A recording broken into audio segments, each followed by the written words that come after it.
हर खबर पर होगी आपकी पकड़। डाउनलोड कीजिए एबीपी लाइव ऐप।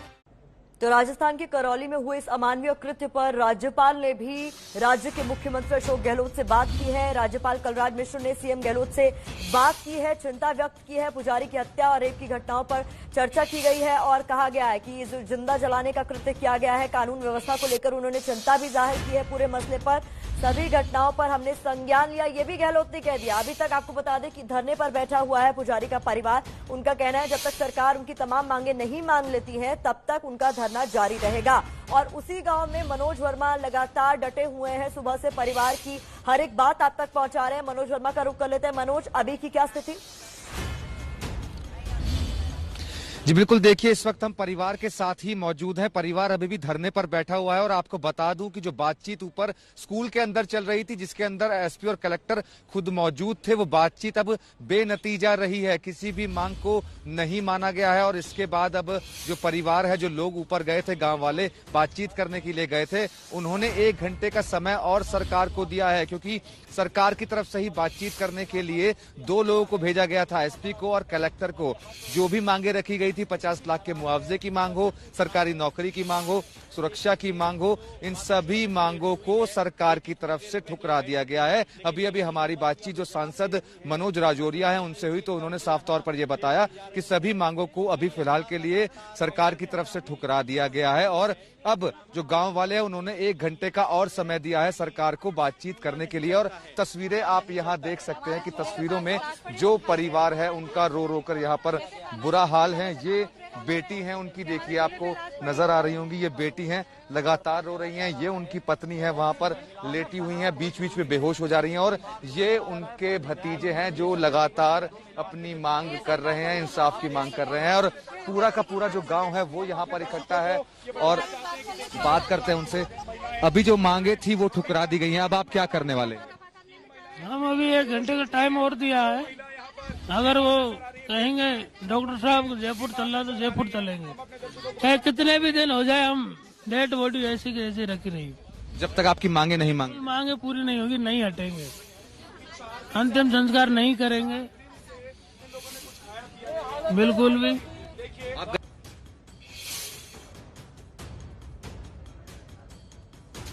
तो इस वक्त की बहुत बड़ी खबर मनोज वर्मा ने दी करौली गांव से, जहां पर एसपी और कलेक्टर गांव के 11 लोगों के साथ बैठक कर रहे थे। 1 घंटे तक बैठक चली, लेकिन उसके बाद जो बड़ी खबर निकलकर सामने आई है वो ये कि प्रशासन की तरफ से परिवार की हर एक मांग को ठुकरा दिया गया है।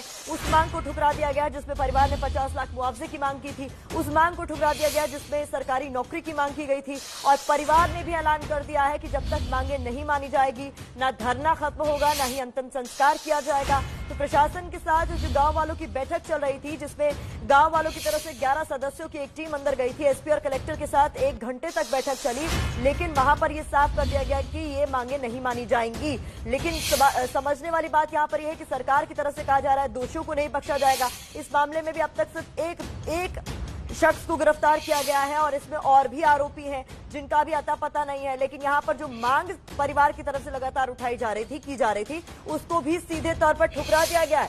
और परिवार ने भी फिर साफ कर दिया गया है कि ना ही ये धरना खत्म होगा और ना ही अंतिम संस्कार किया जाएगा जब तक सरकार उनकी मांगों को नहीं मांग लेते। देखिए यहाँ पर इस वक्त गांव की तस्वीरें आप तक पहुंच रही हैं। वो परिवार वाले हैं जो कि बेसुध हैं, जो दर्द है इनका वो छुपा नहीं है किसी से भी। जिस तरीके से पुजारी को जिंदा जलाने का अमानवीय कृत्य किया गया, उसके बाद पूरे गांव में रोष है और हर कोई ये चाहता है कि दोषियों पर कार्रवाई हो, लेकिन हर कोई ये भी चाहता है कि परिवार वालों की हर संभव मदद की जाए। इसी को लेकर गांव में धरना प्रदर्शन चल रहा है, लोग बैठे हुए हैं शांतिपूर्ण तरीके से। और पुजारी जी का शव भी वहीं गांव में घर के आंगन में बीचों बीच रखा गया है। उसको लेकर परिवार वालों ने साफ कर दिया है कि जब तक उनकी मांगे नहीं पूरी होंगी, ना ही धरना खत्म होगा, यानी धरना जारी रहेगा, और ना ही अंतिम संस्कार किया जाएगा। लेकिन एसपी और कलेक्टर के साथ जो बैठक चल रही थी वो इस वक्त खत्म हो गई है। मनोज,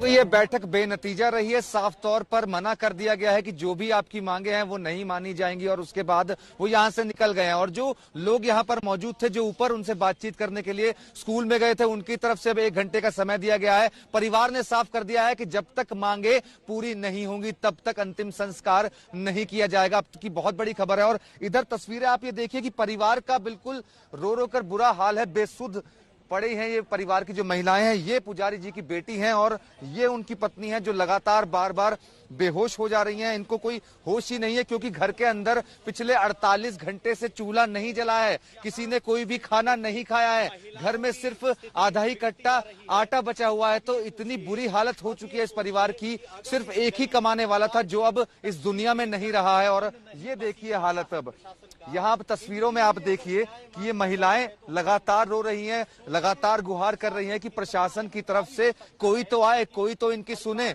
लेकिन कोई नहीं आया। सरकार की तरफ से कोई नहीं आया। सिर्फ 2 लोग पहुंचे, एसपी और कलेक्टर, और वो भी 1 घंटे की मीटिंग के बाद जो मीटिंग थी वो बेनतीजा रही। सरकार ने कोई भी मांग नहीं मानी है आपकी। ठीक है, तो नहीं मानिए तो लाश उठा ले, हमारे सारे परिवार की लाश उठेगी। एक एक करके पूरा परिवार की लाश उठा ले। आपकी कोई जी ऐसे ही मर जाएगा, हमारे नहीं सुनेगा तो हम ऐसे ही मरेंगे पूरे। हमारे पापा के साथ जाएंगे, हम भी ऐसे ही जाएंगे, हम ऐसे ही जाएंगे पूरे। तो लगातार आप लोग ऐसे ही बैठे रहेंगे? मैं उनकी बेटी मर जाएंगे हम भी। बुलाओ नहीं तो जेलो सरकार को, नहीं तो मरेंगे सब हम भी आग लगा के। वो मीनान ने तो जला दिया, हम भी मरेंगे।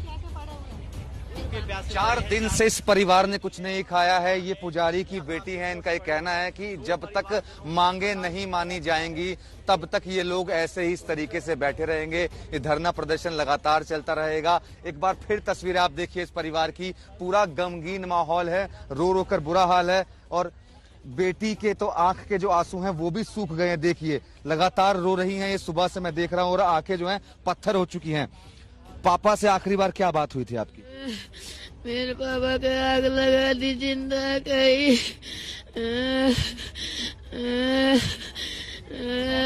पापा से क्या बात हुई थी आखिरी बार? क्या कहकर गए थे घर से? गरी गुन आया, मुझे गजू गुन केयर किया। मैं जल गया, ना आए नहीं घर पर। जब घर से निकले थे तब क्या बोल कर गए थे? नहीं, घर पर दुकान पे से किया हुए तो हमारे घर पर आए नहीं।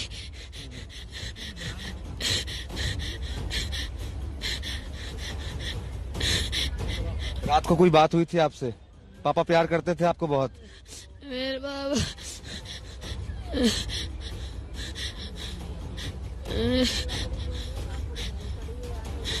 देखिए इनका रो रो कर बुरा हाल है, आप खुद समझ सकते होंगे।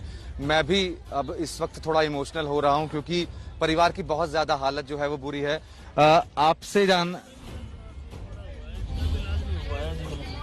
पैर में नासूर है इन बच्ची के, उसका भी इलाज नहीं हो पाया, पैसे नहीं है। क्योंकि परिवार के लोग जो हैं किस चीज से होता है इलाज? परेशान है। देख लो आप इसको पैर को उनको कराना था इलाज। अब 3 महिलाएं आप आइए, ऐसे बोल रहा हूँ, नासूर पड़ रहा है पैर में, बेहोशी की हालत में पड़ी हुई हैं। गरीब आदमी का इलाज नहीं हो पाया। चाहते हैं कि देखिए कि संवेदना, गरीब आदमी थे और इकलौते कमाने वाले थे पूरे परिवार में, सिर्फ क्योंकि जो उनके बेटे हैं जो वो थोड़े मानसिक रूप से ठीक नहीं है। और 6 बेटियां हैं जिनमें से 5 बेटियों की शादी हो चुकी है और 1 बेटी की शादी होनी थी। और यहाँ पर जो उनकी पत्नी है वो देखिए आप, अभी भी बेहोश हालत में यहाँ पर पड़े हुए हैं। और घर के अंदर अगर हम बात करें तो जो घर है, तस्वीरें आपको फिर से ये देखिए, कैमरामैन सुंदर आपको दोबारा से इस झोपड़ी की तस्वीर दिखाएंगे। ये एक छोटी सी झोपड़ी है पुजारी जी की, और पुजारी जी को इंतजार है उनके शव को कि उनका अंतिम संस्कार जल्द हो, लेकिन सरकार की तरफ से कोई नहीं जाग रहा है। सबसे बड़ा सवाल यही बना हुआ है कि सरकार आखिरकार